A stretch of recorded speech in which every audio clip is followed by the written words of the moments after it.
చిన్నమరెడ్డి గారు, DSC paper leak అయ్యింది అనే దాని మీద మీ దగ్గర ఆధారాలు ఉన్నాయా అని అనేక సందర్భాల్లో గతంలో మాట్లాడుకున్నాం. మీరు ఆధారాలు చూపించలేకపోయారు. కనీసంగా కోర్టుల దగ్గరికి వెళ్ళి ఏమైనా స్టే తెచ్చారా? కోర్టులో ఏమైనా పెండింగ్లో ఉన్నాయా? అలాగే ఎంతమంది అభ్యర్థులు ఈ లీకేజీల మీద కోర్టులను ఆశ్రయించారు? ఆ పిటిషన్లు ఏమైనా పెండింగ్లో ఉన్నాయా అని గతంలో కూడా అడిగాము. అవేమీ పెండింగ్లో లేవు, అవన్నీ కూడా క్లియర్ అయిపోయినాయి అని చెప్పేసి ఆల్రెడీ ప్రభుత్వ అధికారులు క్లారిటీ ఇచ్చారు.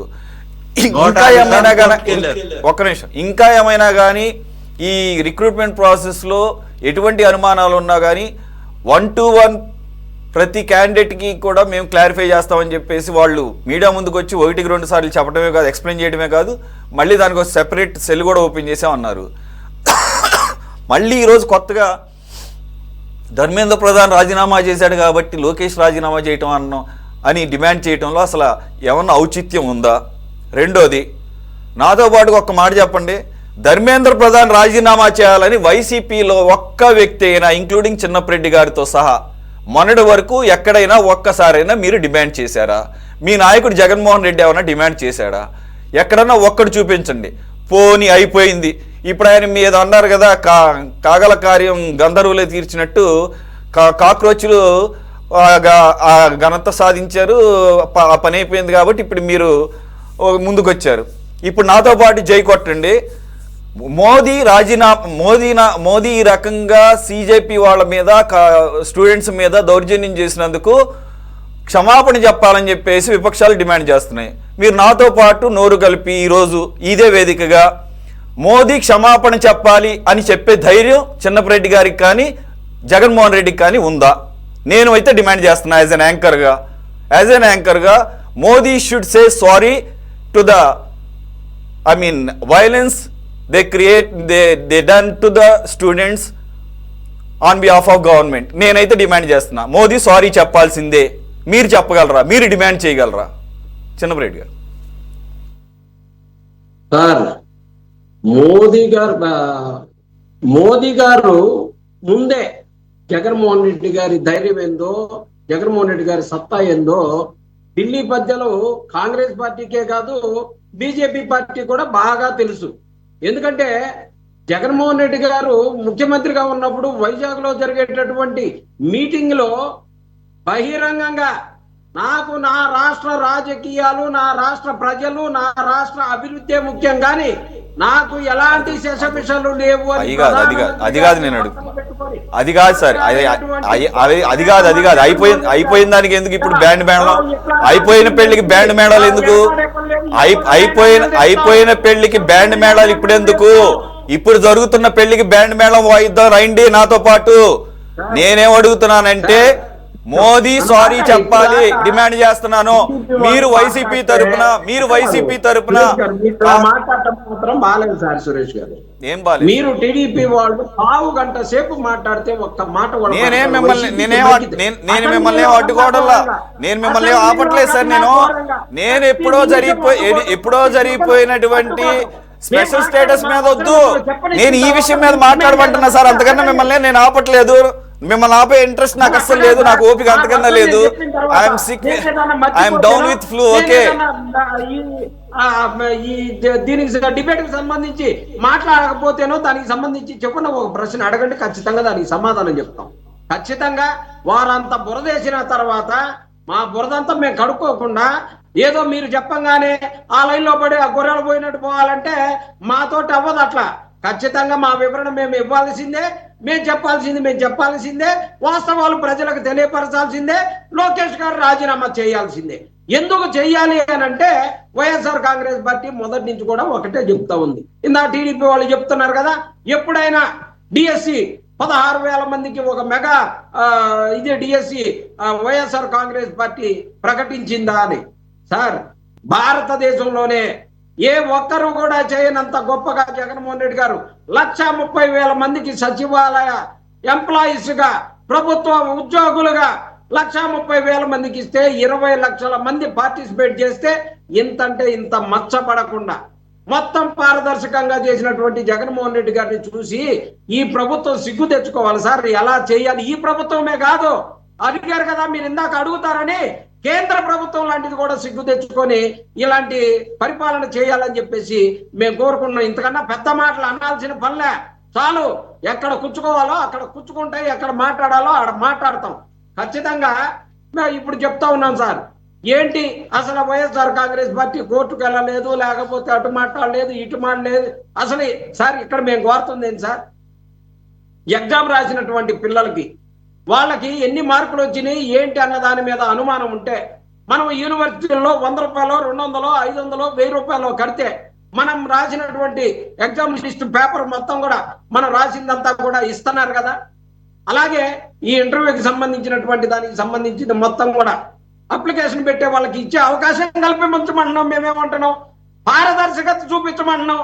జగన్మోహన్ రెడ్డి గారు ఇచ్చినటువంటి ప్రైవేటు జాబులు కూడా కలెక్టర్ ఆఫీసుల్లో ఇదిగో ఈ చిన్నపరెడ్డికి ఈ పరిమితులు ఉండటం వల్ల ఇలా జాబు రాలేకపోయింది, లేకపోతే గఫూర్ గారికి ఎలా వచ్చింది, లేకపోతే తెలుగుదేశం వాళ్ళకి ఎలా వచ్చిందని మొత్తం లిస్టు పెట్టి పారదర్శకత చూసి అభ్యర్థులు ఎవరైనా ఉంటే వచ్చి ఓహో మనకి ఈ కారణంతో రాలేదన్నారు మాట అని చెప్పేసి శుభ్రంగా పక్కకి వెళ్ళిపోయి వాళ్ళు మళ్ళీ భవిష్యత్తులో వచ్చేటటువంటి అవకాశాలను వాడుకుందామని వెళ్ళినటువంటి గొప్ప అవకాశాన్ని దారి చూపించాడు కదా జగన్మోహన్ రెడ్డి గారు. ఇలా చూపించడానికి ఏంటంటనా, ఇలాంటి చెయ్యకపోబట్టే, ఇలాంటి ప్యాకెట్ రాయుడికి ఉద్యోగాలు ఇస్తామనబట్టే జీవో ఎందుకు మార్చారు సార్? జగన్మోహన్ రెడ్డి గారు, వైఎస్ఆర్ కాంగ్రెస్ పార్టీ అభ్యర్థులు అందరూ కూడా మాట్లాడితే ప్యాకెట్ రాయుళ్ళకి ఏమన్నంటే బ్రిడ్జ్ ఆట అంట, దేశం మొత్తం ఉందంట, అందుకని చెప్పేసి ఇచ్చామండి. నేషనల్ గేమ్స్ కి సంబంధించినటువంటి గోల్డ్ సర్టిఫికెట్లు తెచ్చుకున్న వాళ్ళకి, గోల్డ్ మెడల్స్ తెచ్చుకున్న వాళ్ళకేమో ఉద్యోగాలు లేవు. ఏమనంటే హారిజంటల్, వెర్టికల్ పద్ధతుల్లో చేశారంట. సరే మనమేమన్నాం, నిజంగానే అంత పకడ్బందీగా చేశారు కదా. మీరు అప్లికేషన్ పెట్టుకుంటే ఎవరికైనా సరే మీ ప్రశ్నాపత్రం మీకు ఇస్తాం, లేకపోతే మీ మార్కుల లిస్టు ఇదిగో మేము ఇక్కడ డిస్ప్లే చేస్తామని చెప్పేసి ఎందుకు మాట్లాడలేదు అంటున్నా. ఈ ముసుగులో జరిగినటువంటి లావాదేవీలన్నీ బయటికి రావాలి అంటే సిబిఐ విచారణ కావాలి. ప్రతిదానికి కూడా అధికారులు వచ్చారు చెప్పారు, లేకపోతే ప్రభుత్వం చెప్పింది, కోర్టులు చెప్పినాయి, లేకపోతే ఇంకన్నీ చెప్పినాయి అన్నాక ఇంకా మాట్లాడేది ఏంటి అనేసి మాట్లాడుతూ ఉన్నారు.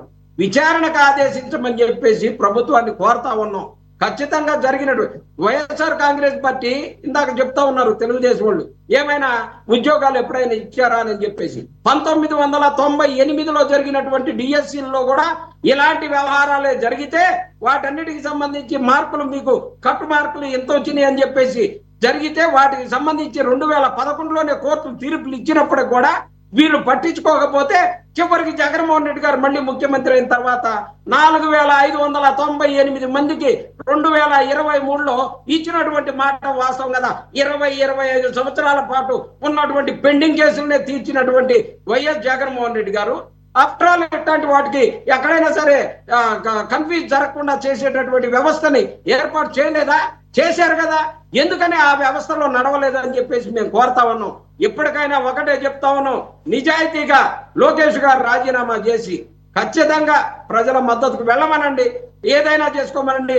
మంత్రిగా మాత్రం లోకేష్ గారు అన్ని రకాల ఫెయిల్ అయ్యారు కాబట్టి జంజీ ఉద్యమం ఆంధ్రప్రదేశ్ లో కూడా రావడానికి సిద్ధమైనటువంటి పరిస్థితులు కనపడతా ఉన్నాయి. ఖచ్చితంగా ఎప్పటికైనా సరే ఈ ప్రభుత్వం ఇన్ని చెప్తా ఉన్నారు కదా, మేము ఏదైనా ఒప్పుకుంటామని. ఏది ఒప్పుకున్నారు సార్? ఈ 2 సంవత్సరాల్లో తెలుగుదేశం సంబంధించి ఒక్క మాట అయినా ఇది పొరపాటునని చెప్పేసి ఒక్క మాట అయినా మాట్లాడినటువంటిది ఉందే? మాట్లాడరు. ప్రతి దానికి వితండవాదం చేయటం, మాట్లాడిన వాళ్ళని జైల్లో పెట్టడం, కేసులు పెట్టడం. ఏమన్నంటే అభ్యర్థులు మాట్లాడలేదు కదా, అభ్యర్థులు అప్లికేషన్లు పెట్టలేదు కదా అని. అరే సోషల్ మీడియాలో ఒక పోస్ట్ పెట్టినోడిని హైదరాబాద్ పోయో, బెంగళూరు పోయో, గోవా పోయో తీసుకొచ్చి లోపలేసి కేసులు పెడతా ఉన్న పరిస్థితుల్లో అభ్యర్థులు మాట్లాడాలంటే మొన్న జగన్మోహన్ రెడ్డి గారి దగ్గరికి ఎందుకు వచ్చి మాట్లాడారండి?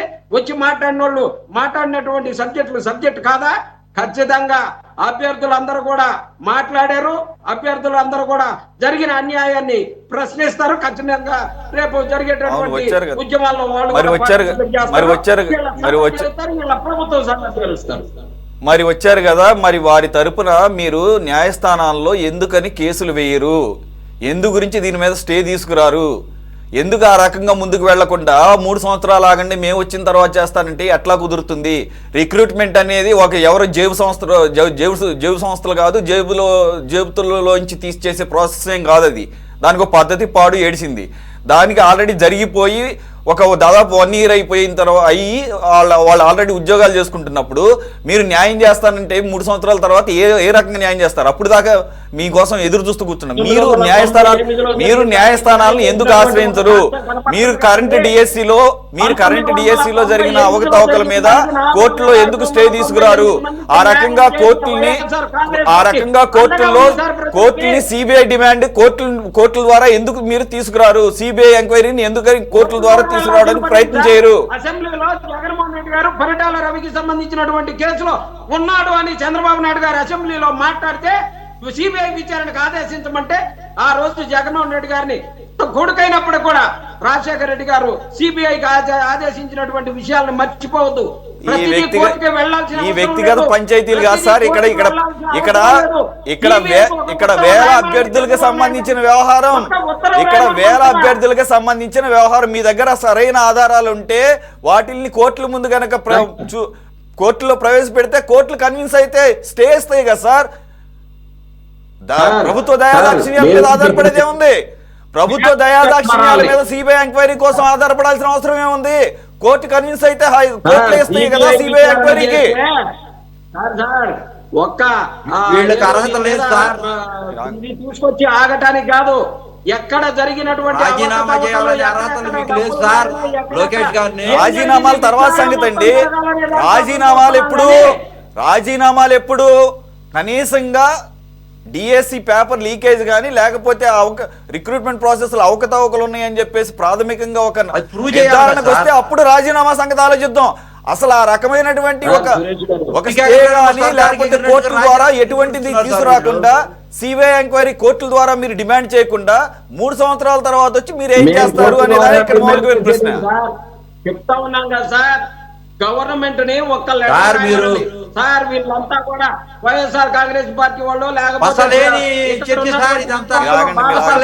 గురునాథం గారు ఆగండి. వైఎస్ఆర్ పార్టీ వాళ్ళు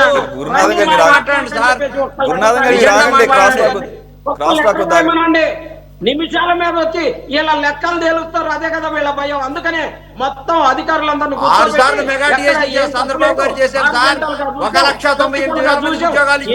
ఆర్టికల్ గా ఒత్తికల్ గా చూసేది మీ దగ్గర ఉన్నటువంటి డేటా షీట్లు ఉన్నాయి కదా, వాటన్నిటిని ఫ్యాక్ట్ షీట్లన్నిటిని కూడా ప్రింట్ వేసి ప్రదర్శించమని చెప్తా ఉంటే ఎన్ని 16,000 మంది పేర్లు ప్రకటించడానికనో ఆ లిస్టు ప్రకటించడానికి సత్తా లేదా మీకు? ప్రింటర్లు పనిచేయట్లేదా? ఆ హార్డ్ డిస్కులు ఓపెన్ కావట్లేదా? అవి కూడా బెంగాల్లో కనుక ఈవీఎంలు దాఖలపడ్డట్టే ఉన్న దాఖలపడ్డాయా? చెప్పండి ఒకసారి. ఈ రాష్ట్రాన్ని ఏం చెయ్యాలనుకుంటున్నారు మీరు?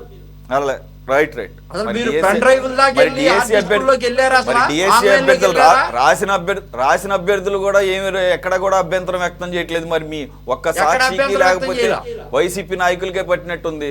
అది కూడా 1-2 నెలల పాటు వదిలేసిన తర్వాత మళ్ళీ ఇప్పుడు సడన్ గా గుర్తొచ్చింది. ఒక్క నిమిషం. సాయి కృష్ణ విషయం కూడా ఏ ఛానల్ కి పట్టలే. 40 రోజుల పాటు అన్నింటినీ కలపకండి. అదే చెప్పేది మీకు. మీతో ప్రాబ్లం అదే. అన్నింటినీ కలపకండి. అన్నింటినీ ఒకే కాదు కలపకండి. ఒక నిమిషం. అన్ని జరిగినాయి సార్. వైఎస్ఆర్ కాంగ్రెస్ పార్టీ పట్టించుకోలేదు కదా అని, పట్టించుకోలేదు కదా అని, మీడియా పట్టించుకోలేదు కదా అని ఏది మెదలకుండా ఉండదు. ధర్మేంద్ర ప్రధాన్ రాజీనామా చేశాడు కాబట్టి ఇది మళ్ళీ స్టార్ట్ చేసింది. ధర్మేంద్ర ప్రధాన్ రాజీనామా చేయకపోయి ఉంటే కనుక మళ్ళీ ఈ అంశం వచ్చేది కాదు. క్లియర్ కనపడుతుంది అక్కడ. గఫూర్ గారు వైఎస్ఆర్ కాంగ్రెస్ పార్టీ ఇక్కడ పట్టినటువంటి ఉద్యమం వేరు.